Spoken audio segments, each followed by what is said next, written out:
Gets it. First man on the planet to reach 200. And it's the Superman from India, Sachin Tendulkar. 200 from 147. One day cricket में दोहरा शतक यह एक ऐसा ख्वाब है जिसे दुनिया का हर बल्लेबाज हकीकत में बदलना चाहता है। दुनिया का हर बल्लेबाज चाहता है कि वह अपने जीवन में क्रिकेट की इस धरती पर कम से कम सिर्फ एक बार दोहरे शतक के इस ख्वाब को जरूर पूरा करे। पीढ़ियों तक क्रिकेट की धरती पर दुनिया के दिग्गजों ने इस 200 रनों की दीप्तिमान संख्या पर अपनी अपनी नजरें गड़ाए रखी, अथक प्रयास किए, पसीना बहाया, परंतु दोहरे शतक का यह स्वर्णिम ख्वाब उनके लिए बस एक ख्वाब ही रहा। दुनिया के हजारों बल्लेबाज इस मंजिल के पीछे भागते रहे, किंतु पहुंच सके सिर्फ कुछ गिने चुने नाम। लेकिन फिर इसी क्रिकेट की धरती पर एक ऐसा शख्स आया जिसने दोहरे शतक के इस ख्वाब को एक बार नहीं, 2 बार नहीं, बल्कि 3 बार मुकम्मल किया और दुनिया को बताया कि अगर संकल्प दृढ़ हो तो इतिहास को अपनी उंगलियों पर नचाया जा सकता है। यह बल्लेबाज कोई और नहीं बल्कि अपने विरोधियों का सीना चीर देने वाला, पुल शॉट का शहंशाह और छक्कों का सौदागर, the man, the myth, the magician, hitman Rohit Sharma है। लेकिन लंका के खिलाफ खेली गई हिटमैन की वह 264 रनों की पारी इन सब दोहरे शतकों में सबसे खास है। क्रिकेट की धरती पर उस पारी को समाप्त हुए लगभग 1 दशक बीत चुका है, लेकिन वह पारी आज भी दुनिया के सभी बल्लेबाजों की पहुंच और उनकी औकात से बाहर है। इस वक्त की बड़ी खबर आपको बता दें, रोहित शर्मा ने डबल शतक जड़ा है। दोहरा शतक रोहित शर्मा का दोहरा शतक लगाया, 209 रन धमाका, दोहरा शतक रोहित शर्मा के बल्ले से निकला। कुछ दिनों पूर्व क्रिकेट की धरती पर अपने विध्वंसक स्वरूप को धारण कर चुका यह योद्धा दुनिया के सभी गेंदबाजों के लिए महाकाल बन चुका था। लेकिन साल 2014 अगस्त का महीना जब इंग्लैंड की धरती पर भारतीय टीम एक ओडीआई सीरीज खेल रही थी, 27 अगस्त की तारीख थी और इस ओडीआई सीरीज का दूसरा मैच था और इसी मैच के दौरान हिटमैन के साथ एक दर्दनाक हादसा हुआ। एक कैच लेने के प्रयास में एक गेंद ने रोहित की तर्जनी उंगली को तोड़ दिया। यह दर्दनाक हादसा कार्डिफ वेल्स में सोफिया गार्डन्स के इस मैदान पर हुआ था और इस गेंद ने सिर्फ रोहित की उंगली को नहीं तोड़ा था बल्कि भारत के लाखों युवाओं की उम्मीदों को भी तोड़कर चकनाचूर कर दिया था। इस चोट के बाद भारत का यह विध्वंसक बल्लेबाज मैदान से बाहर हो गया और उसका भविष्य अनिश्चितताओं के घेरे में आ गया। रोहित शर्मा के लिए अगले कुछ महीने बेहद मुश्किल थे। वह चोट से उबरने के लिए पुनर्वास के दौर से गुजर रहे थे। रोहित के लिए एक अंधेरे का दौर था जब रिहैब की दीवारें थी और अकेलेपन की छत। हर सुबह एक लड़ाई और हर रात एक हार। और इस बीच बाहर की दुनिया तेजी से बदल रही थी, क्योंकि रोहित की जगह भारतीय क्रिकेट में एक नए सूर्य का उदय हो रहा था। नाम था अजिंक्य रहाणे। रोहित की जगह शिखर धवन के साथ टीम में ओपनिंग करने आए अजिंक्य रहाणे ने अपनी शानदार बल्लेबाजी से चयनकर्ताओं और प्रशंसकों का ध्यान अपनी ओर आकर्षित कर लिया था। अजिंक्य रहाणे ने प्रारंभिक बल्लेबाज के तौर पर शिखर धवन के साथ बल्लेबाजी करते हुए सिर्फ 4 मैचों में 2 शतकों के साथ कुल 228 रन बनाकर अपनी मजबूत दावेदारी को पेश कर दिया था। रहाणे के इस पराक्रम के बाद हर टीवी डिबेट, हर ट्विटर स्पेस पर अब सिर्फ एक ही सवाल था कि क्या हिटमैन नाम का यह तूफान अब अपनी इस चोट के साथ क्या इतिहास के पन्नों में गुम हो जाएगा।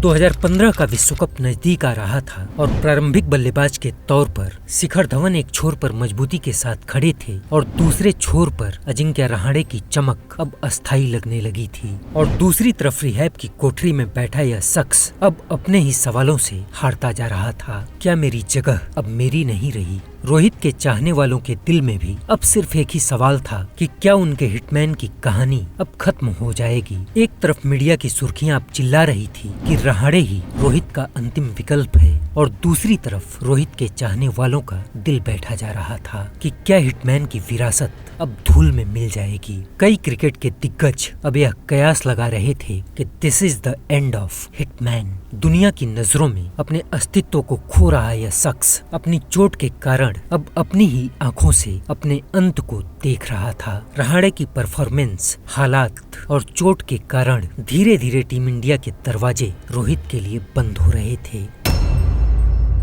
कुछ ऐसे ही हाल और हालात में नवंबर 2014 में श्रीलंका 5 मैचों की एक ओडीआई सीरीज खेलने के लिए भारत के दौरे पर था और इस सीरीज के प्रारंभिक 3 मैच जीतकर भारत ने इस सीरीज को लंका के हाथों से छीन लिया था। ऐसे में इस सीरीज के आखिरी 2 मैच बाकी थे और सच कहा जाए तो हिटमैन के पास 2 मैचों के रूप में यह आखिरी 2 मौके थे।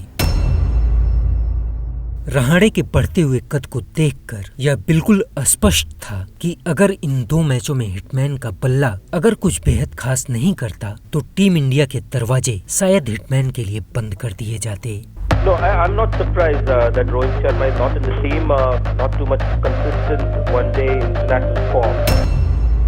रहाणे और धवन की यह जोड़ी प्रारंभिक 3 मैचों में अपना लोहा मनवा चुकी थी। ऐसे में इस जोड़ी को तोड़ना और हिटमैन को मौका देना टीम मैनेजमेंट के लिए एक चुनौती भरा निर्णय था। लेकिन 5 मैचों की इस सीरीज में 3-0 की निर्णायक बढ़त लेने के कारण रोहित को चौथे मैच में एक आखिरी मौका देने का निर्णय लिया गया।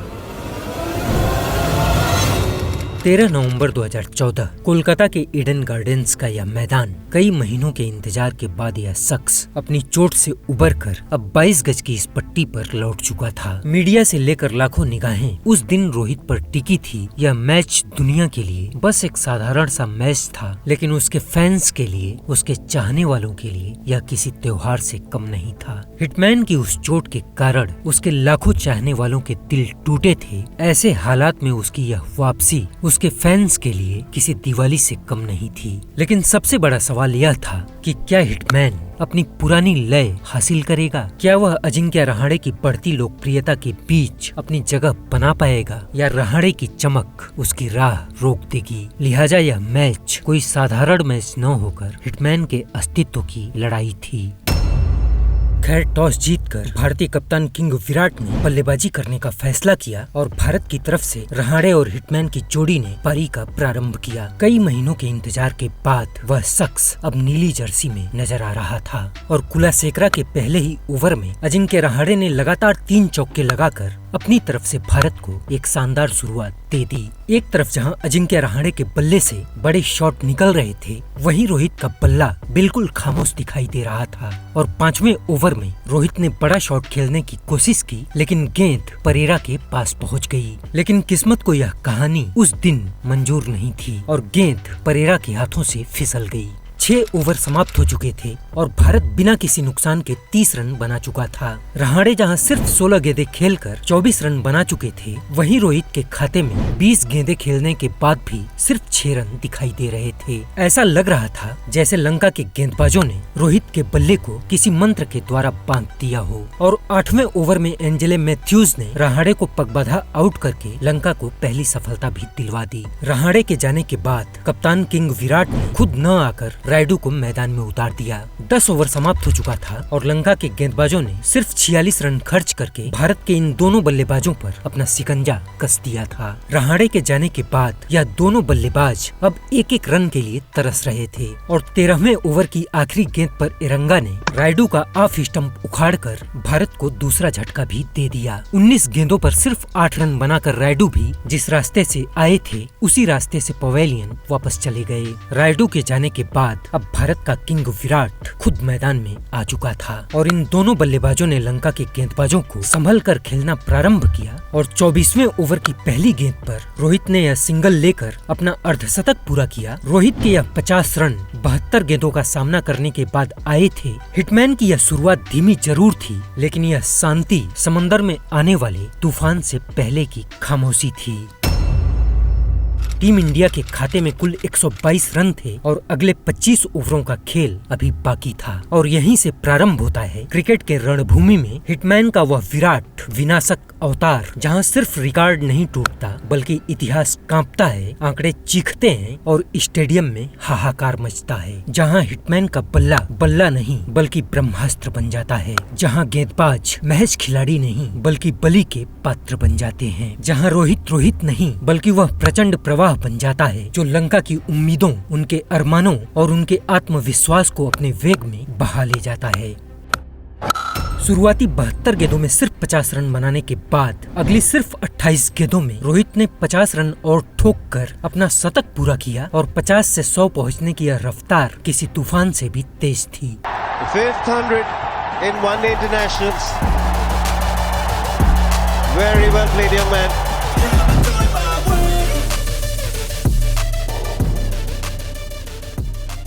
रोहित के सामने आज सिर्फ गेंदबाजों के नाम बदल रहे थे, लेकिन अंजाम सबका एक जैसा था। गेंदबाज बार बार दौड़कर आ तो रहे थे, लेकिन हर बार उनकी गेंदें रोहित के बल्ले पर बलिदान हो जा रही थी। हर ओवर में रोहित के बल्ले से चौके और छक्कों की बारिश हो रही थी और इस बारिश से लंका के गेंदबाजों की आत्मा और उनका आत्मविश्वास क्षीण होता जा रहा था।